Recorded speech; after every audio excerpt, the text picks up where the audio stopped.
Maayong adlaw mga bata. Sa dili pa kita magsugod, manindog ta alang sa pag-ampo. Kinsa ang mangulo? Palihog lingkod ug tarong ug andama ang inyong kaugalingon sa pagpaminaw. Kumusta man mo karong adlaw? Maayo kaayo. Unsa ganito atong topic gahapon? Very good.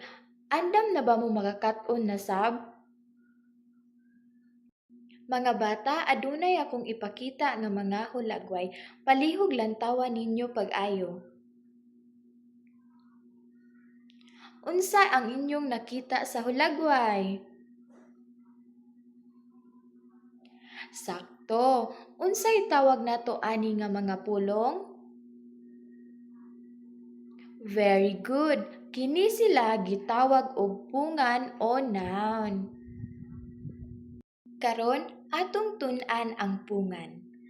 Ang pungan mao ang ngalan sa tao, butang, lugar, mananap o panghitabo.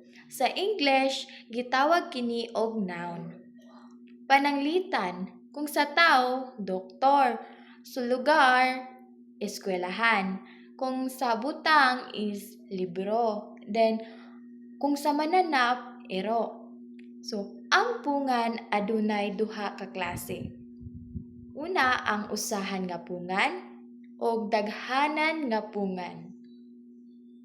Karon atong pagkat-unan ang usahan nga pungan.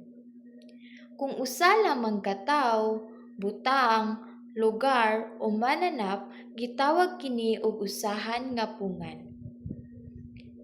For example, ang manok, ang bag, usa ka unggoy, ang doktor. Pila ka manok ang naa? Maayo, mao kana ang usahan nga pungan. Karon ato na sad pagkat-unan ang daghanan nga pungan. Kung duha o daghan pa ang mga tawo, butang, lugar o mananap, gitawag kini og daghanan nga pungan. For example, tulo ka bata, mga libro, mga mananap, mga prutas. Daghan ba ang libro? Unsang klase nga pungan man? Very good. Karon naatay pagahimuon nga activity. Ganahan ba mo og activity? Karon mag-riddle game ta o tigmo. Basaha og pilia ang hustong tubag. Una, mahimo kini nga lingin o kwadrado iandam matag adlaw na tawhan. Sakto. Ikaduha, usa kini ka mananap nga adunay upat ka tiil og ikob. Very good. Ikatulo, usa ako ka magtatambal sa masakiton. Very good.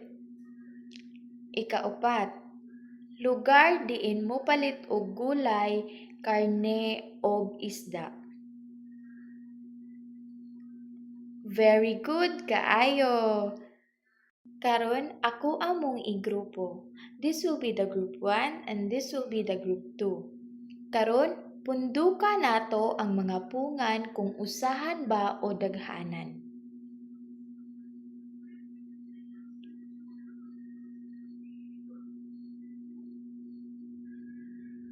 Asa ibutang ang mga isda? Very good. Sa daghanan nga pungan. Nalingaw ra ba mo sa atong activity? Very good. So kinsay makasulti unsa ang pungan? Very good. Unsa man ang usahan nga pungan? ug ang daghanan nga pungan.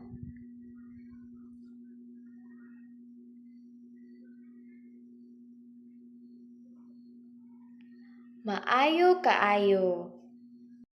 Ug karon, kuhaa ang inyong assignment notebook ug isuwat kung usahan ba kini o daghanan nga pungan. Nasabtan ba? Maayo kaayo ang inyong partisipasyon karong adlaw. Nakakaton ba mo? Very good. So palakpakan nato nga atong matag usabe.